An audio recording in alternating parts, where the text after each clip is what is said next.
Yada say yansa mo akwa ba bi Adom TV Badwam dwumade yi eso yada say mre ni adaje ene ya wo yin so ye call Nadom Herbal Center na abnaba pa ginedwade nnuro no ne ye nipadua no mu no tie ni ye enrahye nkonka se o ya bre tie ebi enye wo de fa number no kora to ho enkase ya remra nanso ye nipa udidi nom yi de da ya apomudimu beto chew kakra bia no afre Nadom Herbal Center abna me mo akwaba se bibia boko ada ba yentie we the statement na make na me de pa obo be ka so me de menyare me de me tena se ye kwa na me call hospital me de so many years ni me ho end do me da me very okay tinu ye ba na ye kan no de on fi na je say o two tantrum san no ke kan de ope there be so pano so be ye shepa eti mesro ye ba na ye kan nya ho abotre na eti ba kwa ni pay die anya kura no da kuru bi die o be kan kakra enti e kan wana de watwa me star call na me no edi nkomo me di ntia efi Nadom Herbal Center ebro bibia o hwe ye anope Nadom ye ne produce na fa X-Vin mixture na fa X-Vin capsules na fa na fa Lady Clean ene de mema no maba mo ba because week course na aba me side no e serious o complaints this abuna me jonso na me te yaw me jonso a me felisa jonso na ba but aseka kai den asan kem me jonso na su fite bi anase moje bi e de kire eba e na ansa na bema betumi bi na no aka sa asem na kire odum se na je se etimi na nkasa because me man nkasa mo mpe hospital ko e na bibi ya no so anka enti ansa no mbe fa phone na wa frɛ no tumi se na je sa de no edidi no ho ache na je se no no a se hye no ho ache obere pa enti no just imagine omo maka e wo mo tumi mfrɛ ne de enka anope mesrɛ se wo hu changes e wo ni pedua mu a bo modi ansa wo be frɛ na ye nhwɛ se ne ha ne tie ne pɛ mo mesi bre mfa ma enti na ho ma ne nye too late and when me no bi kasa level na wadru no e wo se dru no onum tweto aso saa for anya 2 months enya so ma kwhye no raba adenti na wasa wotina ho na edu sa level na ansa na opɛ ho pɛ mesi bre mesrɛ wo nya ahya se wo dwonso na wote yaw ujonso na asen sufitia bi edi ekire eba unya sa science ne nya chen eda ne ho adi na pe na wo sa wo hwehwe ekire kwan entina ho ma ne ndu ekire ansa na ope ho eno sa no treatment na eden timisrawo anope atimi nken wo se no obema ye no kora ekofom tumise obema na wo tu se na hoodin wo mba se no fon mo akohyem eye ketekete ade ananka ne tenten be ti se no bi wan de be ti se no akase efon wa na eden efon kohyem eni asase se esesa kala na nso abegu anon na nsuo sebe efrimu eba nsuo ne fumba no so ye na de nka bi edem edi ekire nya be ma mesrant na ho ma na nyansa na wo ye complete man 100% impo na da asen na ekwa akoye fa waso be hye pa enta no pe to me kan make sure so wo sabe kan nafa X-Vin mixture and the capsules nafa X-Vin mixture and the capsules say ena etie ya bona ma to be no mo na ye dwuma ni na kama e de ama 100% natural yankasa ena yakokwaye makotetin dua haba ni dua hini ye de fam fidim awhoro wan ne krojan doctor fu kukudam ena agina fidie ho de haban aye dre kama ye wie nso mpanifo de stamp siso se eye tinya be ma mesro ntina ho ma na nyansa mbo be ka so o me de mi nya science bia bibie no we kire se bibie de koso ni pedwanim sometimes infections na tena so cha edo eto da de no hote but wo sha sese wo nu medo ni pe na asha sese de da ne ho edi wakwa ni pe nko ade mesro make sure so be mo apomude ho ehia wo na no pe obema wo saka na fa X-Vin mixture na capsule CB e be hwa boa na etu infection asini na ede ama o treat ho a mesre my partner so entreaty ne ho wo bi nko ade a o treat ho a my partner entreaty but bi nya be ma akoto a eya na wato we no aka ho ama eye sister no ohun we eye nafa Lady Clean nafa Lady Clean a feminine hygiene wash papa we so eye purely herbal purely herbal yankasa ya haban ne ade age we so mpani for the stamp so say team say ye man no mo fancy sim ho na into infection aso kura mfa mammo eye kama pa asawa so ye den e show to be hwe kakra egu asawa na da sha hemfie ho na ndi esa hemfie keka wo enso abegu nsuo egu nsuo na egu ne sabio e den kamboni bi enenam a mesrai se maunsa enka na fale di clinic bi na hwe mbo na yisa ha ni na enfi ho emfa ma e bi awo anasa abrabo mu semtama hemfie ho no mu ebie person sansusu da dem sakwara mo no person oho sanso chie we kama secret nani nafa lady clean 100% natural ebeboa esisa himfio na wasanso esiw da demo onim se candidiasis don friend say white infection no set na also che no aso tumi ma himfio ho no ebie mu se nsuo bi ba to da nsuo na ye trotro na ye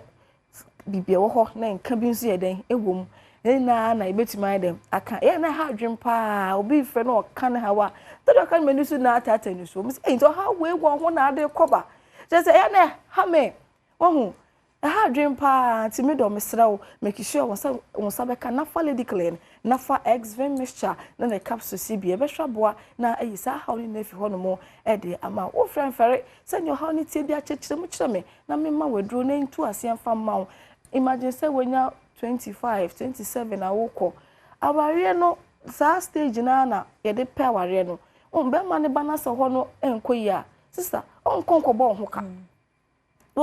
be ma so de ade aye no obebo ho ka obana himfie onkoyi obeja ho no mako timisira ma ho ka nya ho ka ma aware no endile because of infection aba ye dry day aba nafa exvim mixture capsules nafa lady clean better ne te ede ama yendrey enye na pharmacy shops and herbal shops e wo krom ha baby no ukwa ubenya yendro ni bi ato ye number no 053 1156 556 053 1156 556 me say the chile wadren so the infection agija himfie ho ama wo be ma no efon ekeka kwhyem se ne atie bia no me say fa beda Nadom Herbal Center ye bete ne te ye be yisa how ni na efi ho no mo ede ama ye dwene mo ho we have your interest at heart enunti na ye di ndu won so se aba edwama so dem bi kan no enye na pharmacy shops herbal shops e wo krom ha ba bia no wo kwa ubenya bi ato enwa ma no so ukosku amesremo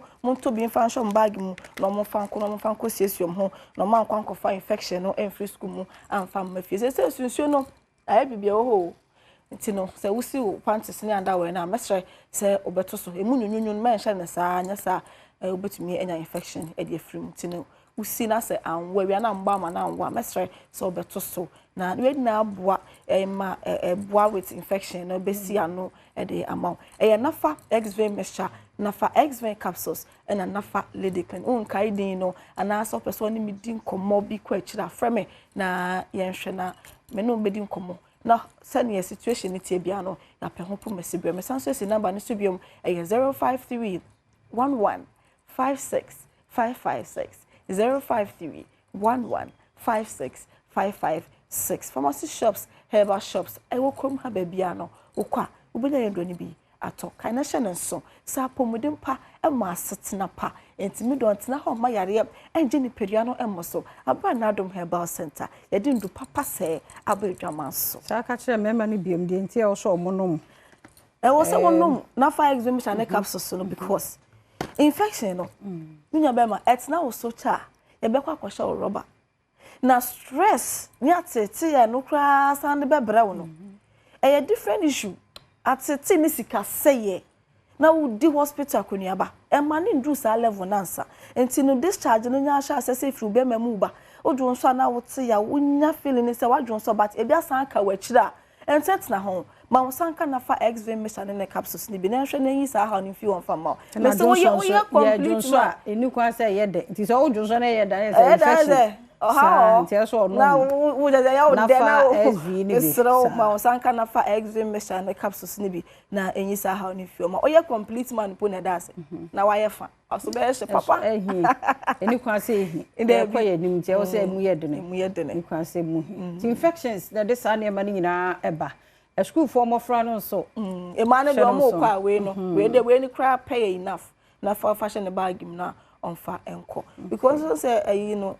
water closer heat kra na heat na be e bo ho no e fi ho ba no ya mo ye ho ba because they be have the infection about so no one to ase na wo de proper ni a ehun so no so infection ya de bone pa o ha dwen ti bi si a wo kora ho kwan nti ye kan hwo ho ye ne kope eduro yi bi fesisi ho no kama se be ya wunya bie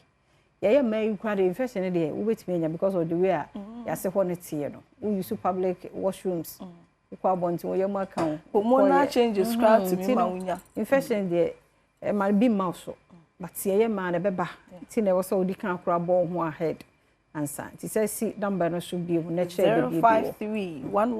05311565556 05311565556 pharmacy shops herbal shops e wo krom hanina okwa obenya yendro ni bi ato de hu hia ne se obefre ofra e bia location na won make sure be bia wo no na ma hwese pharmacy shop and herbal shop bi wo na ma director am akoko nti de fa number ye na we hia o china be hia unwa bi be hia nti me stress set short to baby 05311565556 yada se Nadom Herbal Center na yete won kano eradi nhyiramo yamo kese usise obe kese midi afia amankwa tamaklo majoy trish ontadi kama fefe msoko Facebook ni Instagram majoy trish ntadi ni bia bi ho okwaje odi esisie why mi kwe mambo taye krado mambo ati mabapa ne moma no a uhu no kra ne moma no de obehu ne first odi ahosepe to so na Thursday to be throwback and I say ebe ko ne sa train no o to so